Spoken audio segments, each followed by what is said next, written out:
Hello, my name is Eric Charles Munson. I'm a graduate journalism student at Hofstra University, and this is a little presentation I created for my capstone project about sustainability. Unfortunately, as you can tell from the title, I'm going to be taking a somewhat bleak angle, but I promise you I'll be a bit more optimistic later on. So the title refers to how, because of human influence, we've seen just an absolute destruction of the planet. And this includes things like overpopulation, pollution, and deforestation.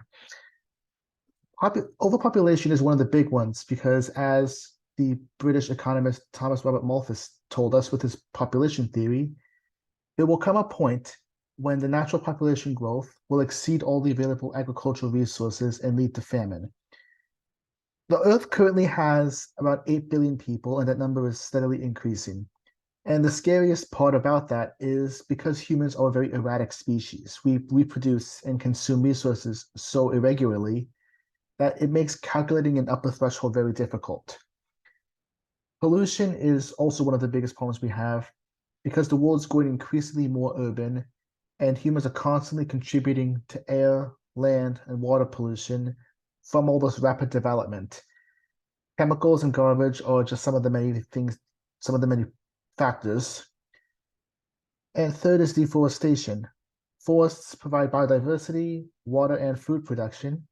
And according to the United Nations, around 31% of the globe's area is forest, and it's estimated that around 420 hectares have been lost since 1990. And the next couple of slides are going to be talking about kind of what sustainability is and kind of some things that we can do to mitigate our impact. So sustainability as a whole is a very complex issue that will require a series of videos.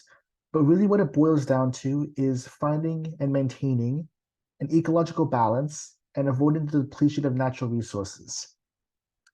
Now, many of these issues may not seem that important right now, but we have to consider the long-term effects.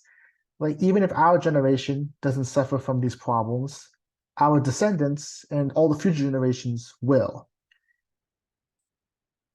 So the first thing I want to talk about is plastic. So plastic is very abundant. It exists in nearly every product we own: computers, phones, cars, and even, of course, at the grocery store, at least until recently, it was prevalent all across grocery stores.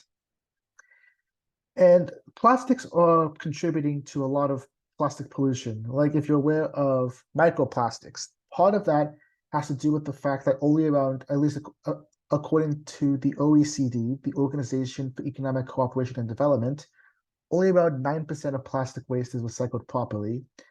Plastic consumption has quadrupled and in 2019, plastic waste generation increased to 353 million tons.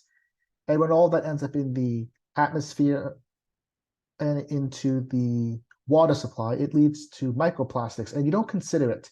But you can find research and data showing that consumption of microplastics leads to increased health risks and it increases exponentially as it goes high up the food chain because of a concept called biomagnification. Secondly is meat. So particularly beef, chicken, and pork. Americans in particular consume meat in massive quantities. The problem with this is that cows produce 220 pounds of methane per year. Methane itself is not as dangerous as carbon, it doesn't last as long as carbon dioxide, I should say, but it's way more potent. And that's one of the major contributing factors to the depletion of the ozone layer. Now, here's the problem. Cutting down on meat is one possibility, but it's something a lot of people don't want to do. And part of that has to do with there's kind of a stigma that we need a lot of protein. And as far as how much protein we actually need, as far as how much nutritional value we actually need for meat, that's something that I can't confidently say just because there's so much conflicting data and it's just a complete mess to go through all of it. However, there are some alternatives, such as there's actually synthetic meats that are being made. There's edible insects and bugs. And I know a lot of these aren't very popular, and there is a negative stigma about, not true meat. but there's increasing outreach, and these organizations such as Upside Foods, the Good Food Institute, and Brooklyn Bugs are able to increase their outreach and their scope. And really, when it comes to changing our environmental impact, we have to consider it's the little things that matter. This was the main theme that I encountered throughout all of the sourcing, throughout all of the research I did for this project. So changing our habits is one thing, and that's incredibly hard to do on its own, like breaking our habits, because we like to have a routine, we like to have habits, but sometimes it's worth breaking them.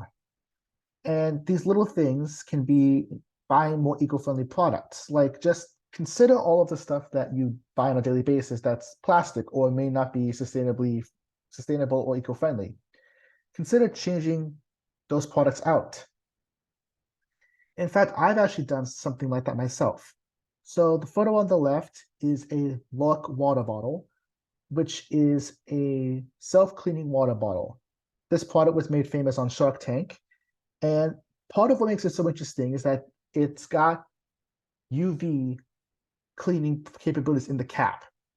And you can clean the water bottle and it lasts much longer than, single-use plastic bottles.